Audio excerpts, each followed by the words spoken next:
तो refraction sir हम्म sir अगर image virtual और रियल दिया हो तो उसका अप्रोच क्या होगा सर क्वेश्चन सॉल्व करने में? इमेज वर्चुअल या रियल दिया होगा मतलब जैसे बताओ क्या। नेक्स्ट हम स्टार्ट करते हैं रिफ्रैक्शन। तो रिफ्रैक्शन है bending of light due to change of medium. Refraction is the bending of light due to change of medium.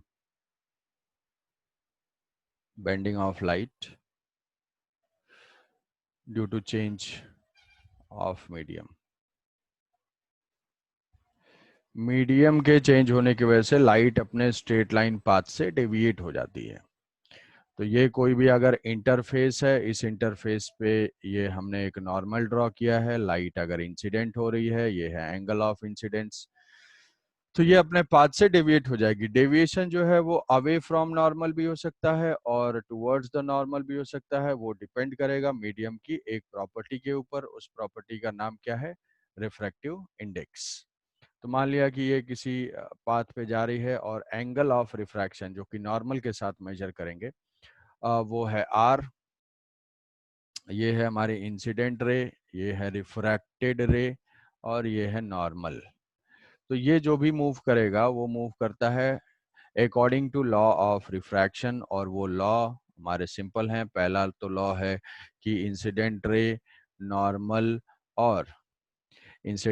Normal और रिफ्रैक्टेड रे आर को प्लानर। आर जो है एक ही प्लेन में होंगे, lies in the same plane. तो इस पॉइंट का एप्लीकेशन हो सकता है, ये बात जानते हो कि जो भी को प्लानर वेक्टर होते हैं, अगर 3 वेक्टर को प्लानर हो तो उनकी कंडीशन हम ये पुट कर सकते हैं कि आई आर इंसिडेंट रे के अलोंग अगर वेक्टर गिवन है तो vector I R cross normal N cap. तो क्रॉस प्रोडक्ट से हमें एक वेक्टर मिलता है which is perpendicular to the plane of incident ray and normal. Suppose करो कि तुम्हें दो तीन वेक्टर्स दिए हुए हैं कि इंसिडेंट रे के लॉन्ग ये वेक्टर है, आई जे के रिफ्लेक्टेड के लॉन्ग ये वेक्टर है और नॉर्मल के लॉन्ग ये वेक्टर है। तो हम इन पे क्या कंडीशन पुट कर सकते हैं? कंडीशन ये पुट कर सकते हैं कि इंसिडेंट रे के वेक्टर क्रॉस प्रोडक्ट नॉर्मल के साथ लिया तो हमें एक वेक्टर मिलेगा which is perpendicular to the plane. किसके? इस रिफ्रैक्शन के प्लेन के परपेंडिकुलर। तो अब डॉट आर रिफ्रैक्टेड रे के अलॉन्ग यूनिट वेक्टर जो है तो ये हो जाएगा 0। तो ये 3 वेक्टर अगर को प्लानर होंगे तो इसको हम बोलते हैं स्केलर ट्रिपल प्रोडक्ट। तो ये स्केलर ट्रिपल प्रोडक्ट जो है वो 0 होगा। इसका मैथमेटिकल स्टेटमेंट ये हो जाएगा। सेकेंड लॉ वो है स्नेल्स लॉ है। स्नेल्स लॉ का कहना यह है कि किसी भी मीडियम की तरफ refractive index mu into sine theta, theta is the angle with the रे एंड नॉर्मल, वो हमेशा कांस्टेंट होगा। वो हमेशा कांस्टेंट होगा। मान लिया कि ये मीडियम 1 का रिफ्रैक्टिव इंडेक्स है म्यू 1 और मीडियम 2 का रिफ्रैक्टिव इंडेक्स है म्यू 2। तो यहाँ से स्नेल्स लॉ हम लिख सकते हैं कि mu 1 sine I is equal to mu 2 sine R. ये है स्नेल्स लॉ। अब रिफ्रैक्टिव इंडेक्स कैसे डिफाइन करते हैं? रिफ्रैक्टिव इंडेक्स म्यू जो होता है that is equal to speed of light in vacuum, speed of light in vacuum divided by speed of light in air और किसी भी मीडियम में। तो ये हो जाएगा म्यू होगा c divided by V, c divided by V. अब लाइट रे अगर मीडियम 1 से 2 में चेंज होती है, सपोज करो कि लाइट की वेवलेंथ कुछ है, लाइट की फ्रीक्वेंसी कुछ है, तो क्या उसकी फ्रीक्वेंसी और वेवलेंथ मीडियम से चेंज होने की वजह से रिफ्रैक्शन की वजह से चेंज होगी या नहीं होगी? तो सबसे पहली बात यहाँ पे ये है कि रिफ्रैक्शन की वजह से मीडियम चेंज होने की वजह से किसी भी वेव की फ्रीक्वेंसी रिमेन्स कांस्टेंट।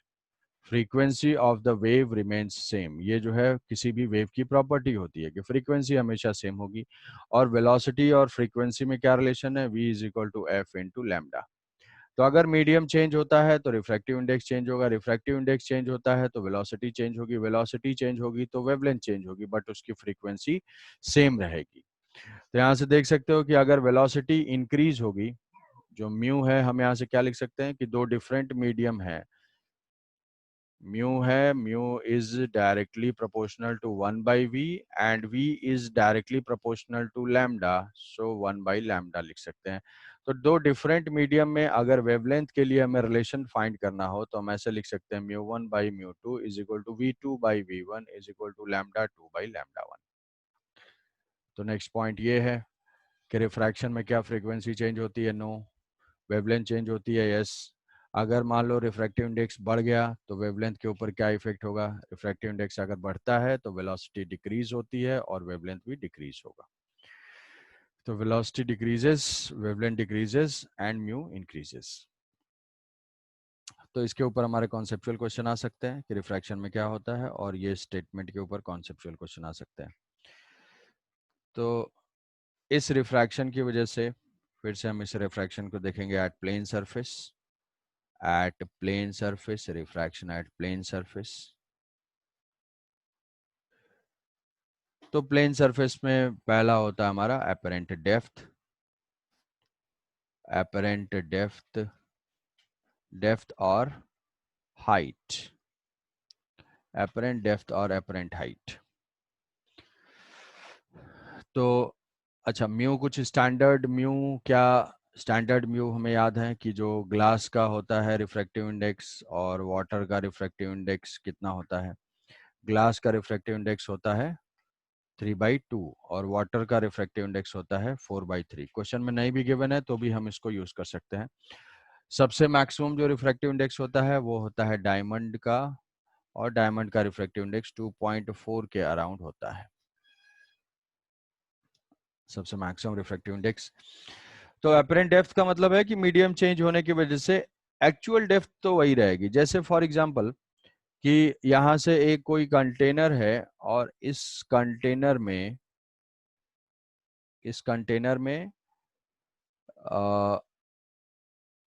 ये डी डेप्थ है, यहाँ पे एक कॉइन है, ये कॉइन है, इस कॉइन को कोई ऑब्जर्वर देख रहा है। अब ये जो भी फॉर्मूला हम डिराइव करेंगे उसके लिए हमें पता होना चाहिए कि ये कब वैलिड है।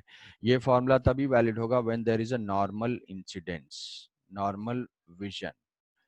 नॉर्मल विजन का मतलब है इसी लाइन के लॉन्ग ऑब्जर्वर को देखना है।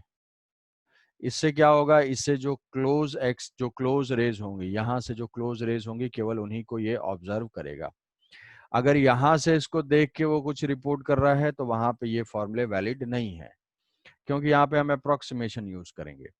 वो भी समझ में आ जाएगा। जैसे मान लो कि ये है इसकी डेप्थ, ये फील हो रहा है, जैसे ऑब्जर्व किया होगा बकेट में वाटर है, तो किसी बकेट में अगर वाटर है तो उसका कंटेनर थोड़ा सा शिफ्टेड हमें फील होता है।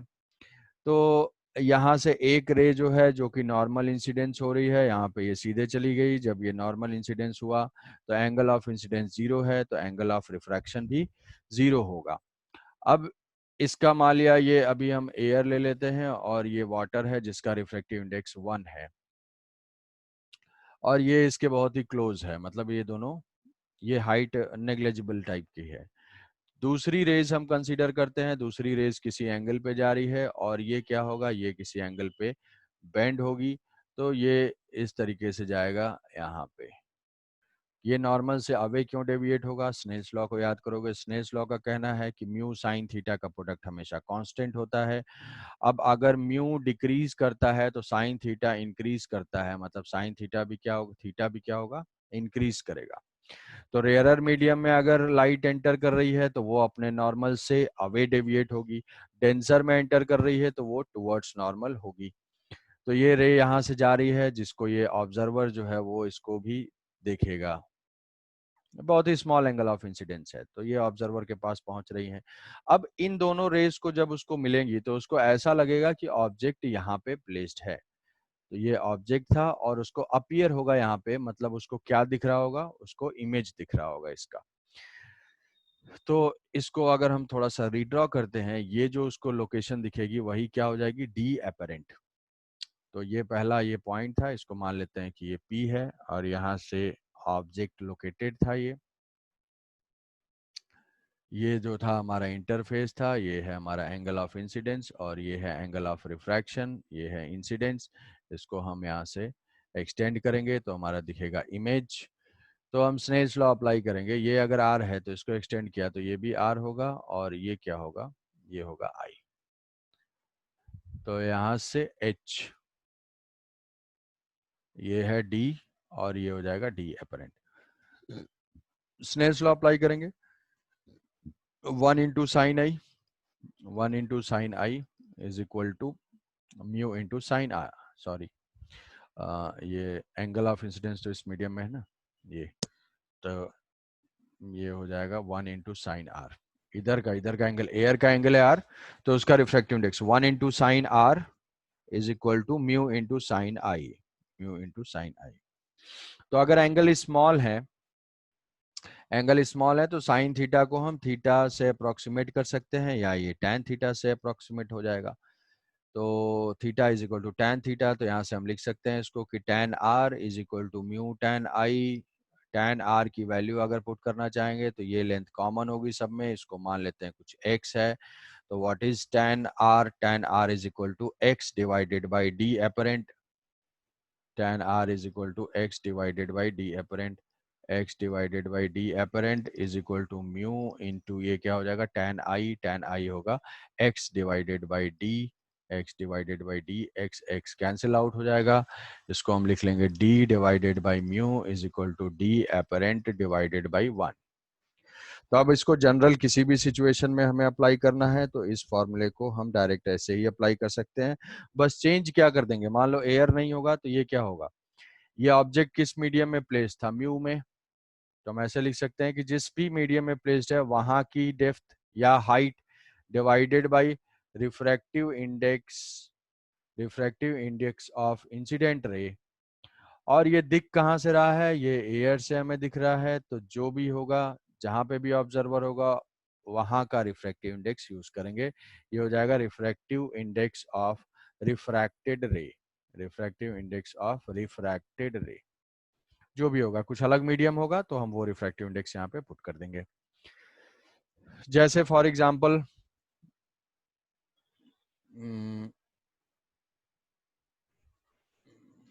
जैसे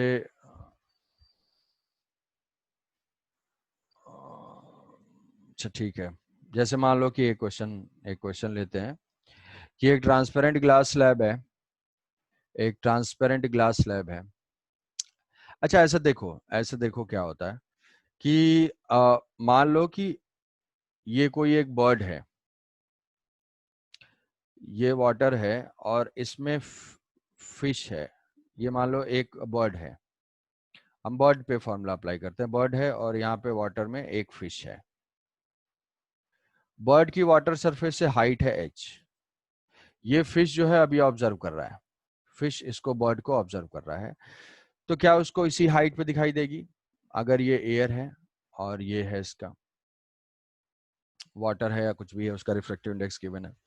हमारा देखने वाला है ये फिश इसको देख रहा है, तो क्या उसको सेम हाइट दिखाई देगी? इसको सेम हाइट नहीं दिखाई देगी। क्यों नहीं दिखाई देगी? Due to refraction.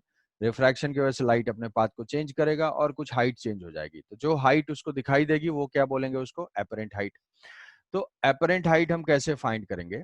सेम यही फॉर्मूला अप्लाई कर देंगे कि यहाँ से रेज किधर आएगी, यहाँ से बर्ड के पास से जो रेज फिश के पास आएगी उसी के बेसिस पे वो इमेज देखेगा। तो हम लिखेंगे कि जो भी हाइट है h divided by refractive index of incident रे, मतलब एयर, इज इक्वल टू जिसके पास गई उसको जो दिखाई देगा उसको h अपरेंट दिखाई देगा, divided by refractive index of the refracted रे, रिफ्रैक्टेड रे। तो जो h अपरेंट होगा वो क्या हो जाएगा, म्यू इंटू h। मतलब अगर डेंसर मीडियम से कोई देखता है तो ये वैल्यू एक्चुअल से ज्यादा हो जाएगी, कितने टाइम्स, म्यू टाइम्स। और अगर जैसे बाहर से एयर से कोई देख रहा था तो ये एयर से दिखाई दे रहा था, तो वहां पे क्या आ रहा है, डी डिवाइडेड बाई म्यू। तो तुम ये समझोगे कि या तो हम म्यू से डिवाइड कर रहे हैं या म्यू से मल्टीप्लाई कर रहे हैं, डेप्थ में या हाइट में। अगर डेंसर में ऑब्जेक्ट लोकेटेड है तो म्यू से डिवाइड कर देंगे, रेयरर में ऑब्जेक्ट लोकेटेड है तो म्यू से मल्टीप्लाई कर देंगे। तो इस तरीके से हम फॉर्मूले को किसी भी सिचुएशन में चेंज कर सकते हैं। एक क्वेश्चन मान लो लेते हैं कि एक ट्रांसपेरेंट ग्लास का क्यूब है और उस ट्रांसपेरेंट ग्लास के क्यूब में एक ब्लैक स्पॉट है और वो ब्लैक स्पॉट उसको दिखाई दे रहा है एक साइड से। अगर ऑब्जर्वर देखता है उसको तो उसको दिखाई दिया डी एपरेंट 6 सेंटीमीटर, और दूसरे साइड से देखता है, मतलब ऐसे घुमा के देखा दूसरे अपोजिट फेस से, यहाँ से अगर वो देखता है तो उसको दिखाई देता है 9 centimetre. 9 centimetre. Then what is the dimension of cube, मतलब इसकी जो क्यूब है, ग्लास का क्यूब है, इसकी डायमेंशन क्या होगी, इसकी साइड की लेंथ क्या होगी, ये हमें बताना है। इसकी डायमेंशन मतलब मान लिया ए है तो ए की वैल्यू बतानी है, ये ग्लास का है तो ये mu is equal to what, mu होगी इसकी ग्लास का है तो ये हो जाएगा 3/2।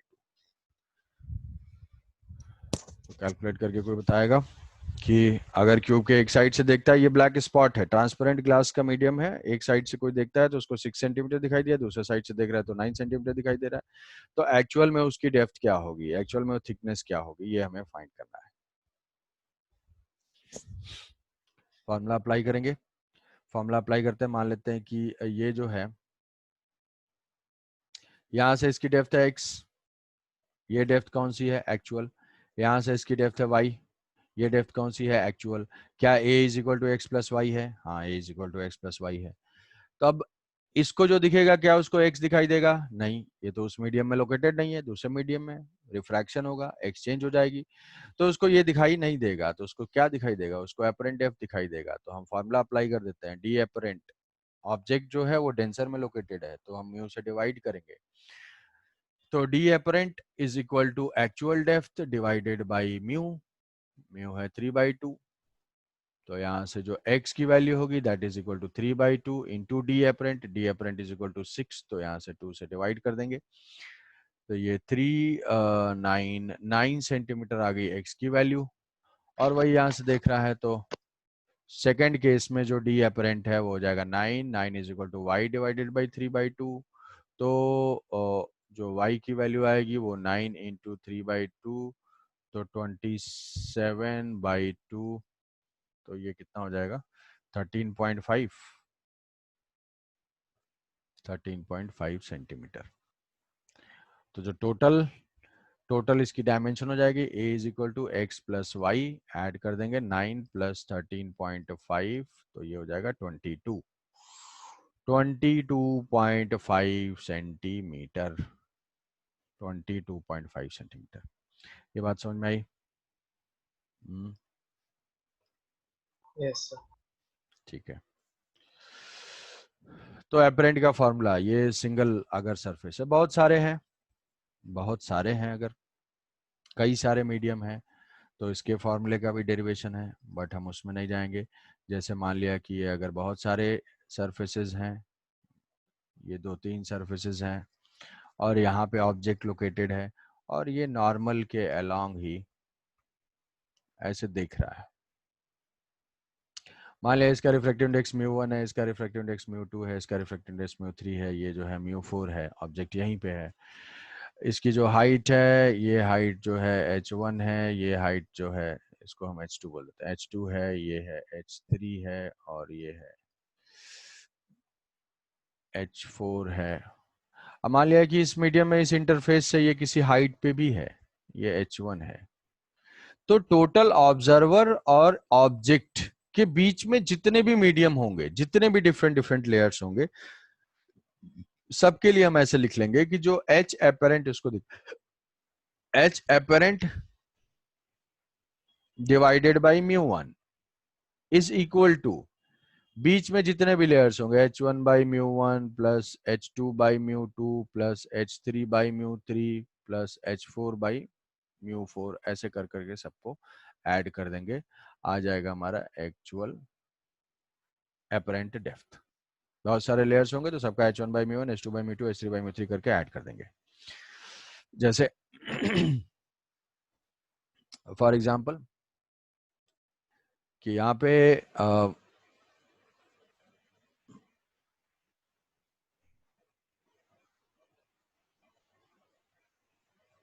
फिश है, ये जो है 30 सेंटीमीटर पे है, 30 सेंटीमीटर पे यहाँ पे बर्ड है, बर्ड जो है वो एयर में है, और बर्ड की हाइट जो है वो 30 सेंटीमीटर है, और फिश जो है वो मिडिल में लोकेटेड है, और ये भी क्या है 30 सेंटीमीटर है टोटल लिक्विड।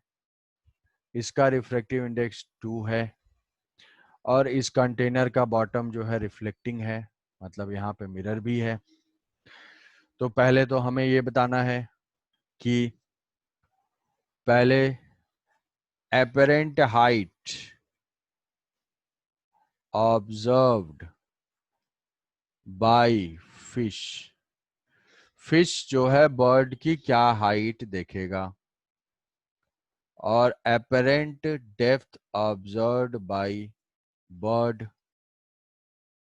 बर्ड क्या हाइट देखता है, और दूसरा apparent depth observed by bird of image of fish,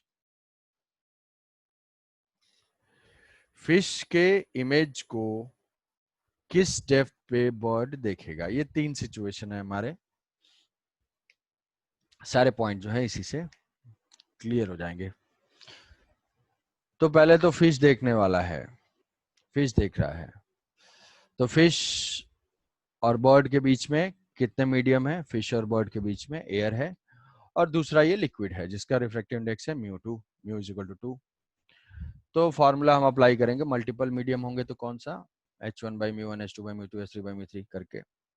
और जो ऑब्जर्वर है यहाँ पे उसका रिफ्रैक्टिव इंडेक्स देखो, ये जो लिखा ऑब्जर्वर जहां पे था, ऑब्जर्वर इसका जो रिफ्रैक्टिव इंडेक्स है μ1, वही यहाँ पे पुट किया हुआ है h_μ1। तो देखने वाला कौन सा है, फिश। तो पहला पार्ट के लिए हम लिख लेते हैं, कोई आंसर बताना चाहेगा ए का। ए के लिए इक्वेशन क्या लिखेंगे, यही बोल दो कम से कम। ये तो 15 है, सर पहला का 37.5। फर्स्ट का 37.5। अच्छा देखते हैं। तो ठीक है, देखो फिश देखता है, तो फिश देखने वाला ऑब्जर्वर है, तो इसको दिखाई देगा एच एपरेंट दिखाई देने वाला है, डिवाइडेड बाय जिस मीडियम में है, उसके बाद बीच में जितने भी इंटरविनिंग मीडियम है। 15 पे है, 15 का है 2, उसके बाद एयर है वो है 30 का 1, तो यहाँ से आ जाएगा H apparent divided by 2 is equal to ये 30 प्लस 15/2 मतलब 7.5, 37.5 तो है प्लस पर 2 से मल्टीप्लाई भी होगा ये, तो H apparent is equal to 2 into 37.5। ठीक है, तो ये हो जाएगा कितना 75 नहीं 75 सेंटीमीटर। ये छूट गया तुमसे।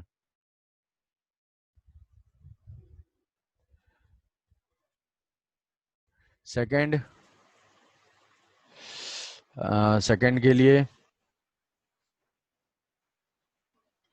सेकंड के लिए हमारा कौन है, बर्ड देखने वाला है, तो बर्ड का लिखेंगे, bird D apparent, D apparent by bird का रिफ्रैक्टिव इंडेक्स फिर से क्या है 30/1, एयर ही है, फिर क्या आ रहा है 15 डिवाइडेड बाई 2, तो सेकंड का आंसर हो जाएगा 37.5 सेंटीमीटर।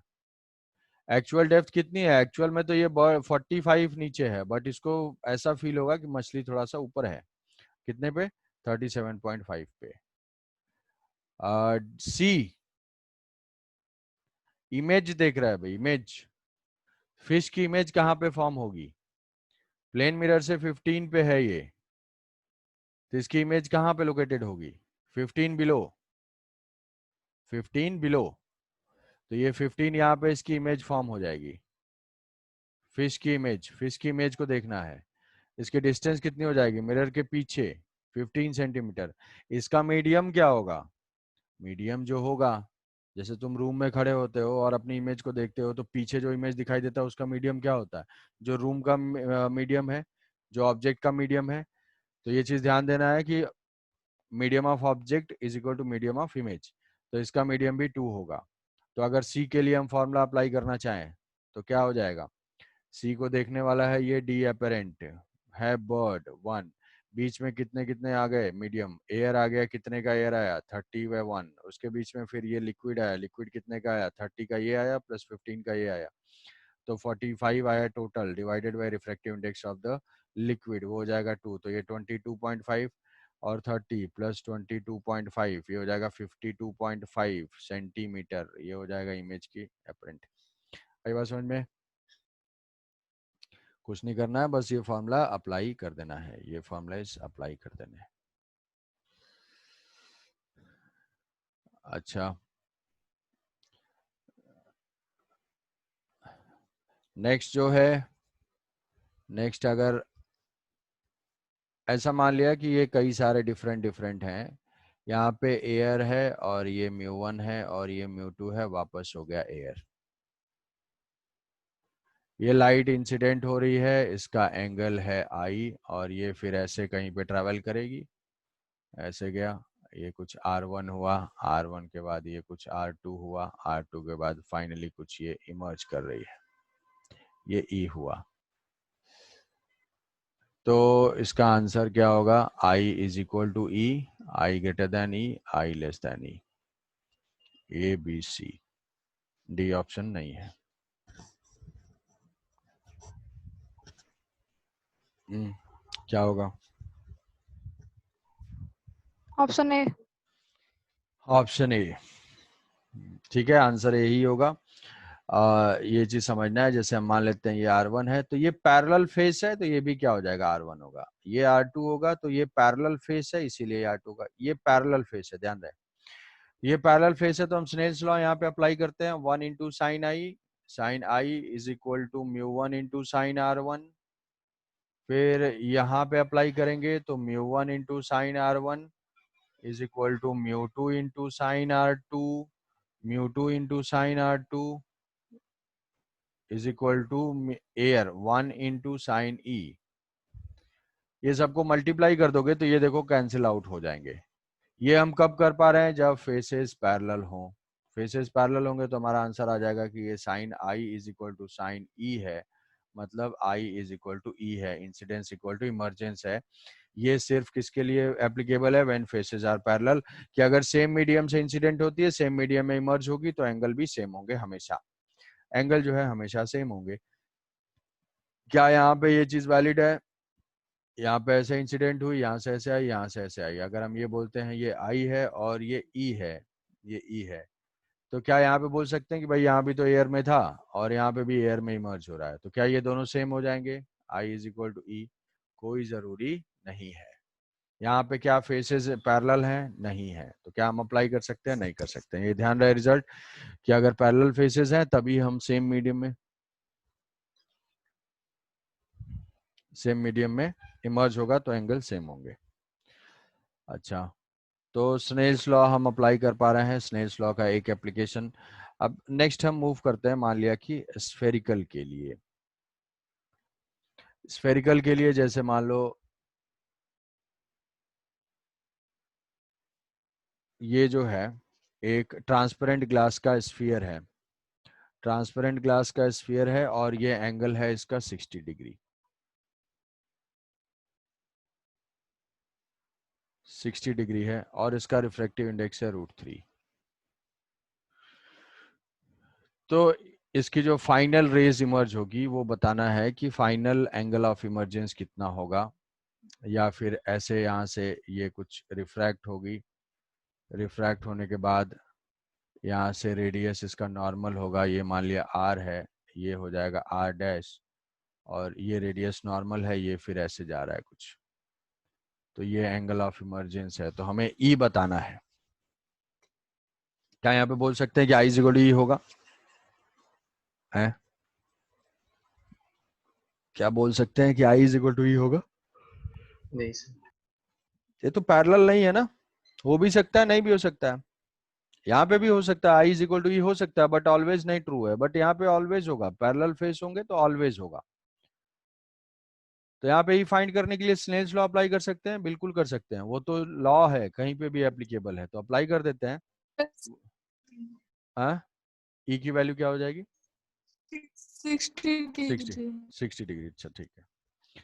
तो sine 60 is equal to √3 into sine R, sine R, तो ये sine 60 is equal to √3/2 is equal to √3 sine R, √3 cancel out हो जाएगा, sine r is equal to 1/2, so r is equal to 30 degree. r अगर 30 degree है तो क्या r dash भी 30 degree होगा? हाँ, क्यों? इस ट्रायंगल में ये दोनों साइड इक्वल हैं, दोनों रेडियस के बराबर हैं, तो इक्वल साइड के सामने के एंगल इक्वल होते हैं, तो r डैश भी हो जाएगा 30। जब r डैश 30 होगा तो फिर से हम यही इक्वेशन अप्लाई करेंगे, बस चेंज क्या हो जाएगा, √3 इंटू r डैश 30 पुट करेंगे और यहाँ पे साइन e पुट करेंगे तो सॉल्व कर लेंगे। कि ये जानते हो ये जो पेयर की प्रॉपर्टी होती है हमेशा, कि एयर का 60 और ग्लास का अगर 30 है, तो अगर ग्लास में 30 होगा तो एयर का 60 होगा हमेशा।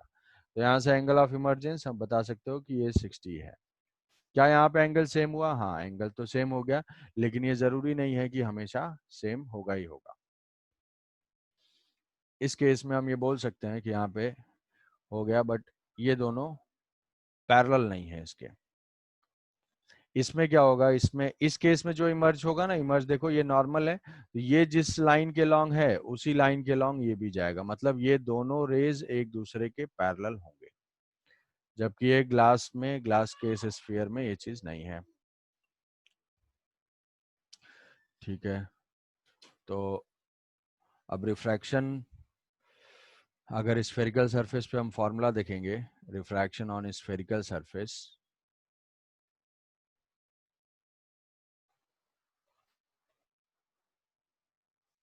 रिफ्रैक्शन ऑन स्फेरिकल सरफेस, तो स्फेरिकल सरफेस का जो होगा, जैसे ये मान लेते हैं कोई रिफ्रैक्शन है, तो ये दो मीडियम को सेपरेट कर रहा है, ये है μ1 है, ये μ2 है। यहाँ पे कोई ऑब्जेक्ट प्लेस्ड है, ऑब्जेक्ट की डिस्टेंस है, ये किसी भी टाइप का रिफ्रैक्टिंग सरफेस है। यहाँ से ये जो है इसका रिफ्रैक्टिंग सरफेस का पोल है, यहाँ पे इंसिडेंट हुआ, इसका नॉर्मल कहीं पे है, ये सेंटर ऑफ कर्वेचर है, ये रेडियस ऑफ कर्वेचर है, और ये फाइनली हमारा इमेज यहाँ पे बन रहा है, इमेज। तो ऑब्जेक्ट की डिस्टेंस है ये u, और ये है इसकी, तो जो फॉर्मूला है उसको डिराइव करते हैं, हम डायरेक्टली लिख लेंगे। क्या है रिफ्रैक्शन का formula? μ2/v minus μ1/u is equal to μ2 minus μ1 divided by r। μ2 by, अगर यहाँ पे ऑब्जेक्ट ये है ऑब्जेक्ट डिस्टेंस, इसमें हमारे साइन के साथ ही वैल्यूज पुट करनी है, साइन कन्वेंशन हमारा एज इट इज जो पहले जैसा है वही रहेगा। तो जैसे यहाँ पे मान लेते हैं कि एक ये ट्रांसपेरेंट ग्लास का स्फीयर है जिसका रिफ्रैक्टिव इंडेक्स है √3, या रिफ्रैक्टिव इंडेक्स ले लेते हैं इसका 3/2,